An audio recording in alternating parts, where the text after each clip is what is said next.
ضجت مواقع التواصل الاجتماعي بخبر وفاة الفنانة التونسية سهام قريرة في مصر بعد اختفائها الغامض في شوارع القاهرة. الكل كان بيسأل سهام فين وليه أخبارها اتنشرت.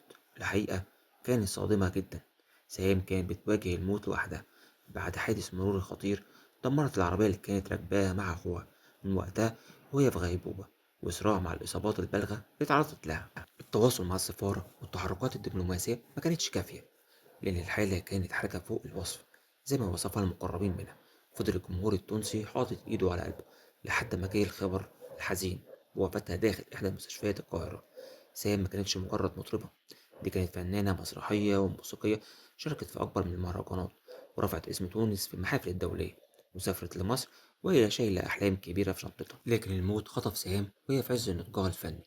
والنهاردة النقابة التونسية للمهن الموسيقية بتنعيها بكلمات مؤثرة وجمهورها مش قادر يصدق إن صاحبة الابتسامة الجميلة والصوت الطربي الأصيل رحلت وسابتنا في صدمة مش هتستنى. الله يرحمها.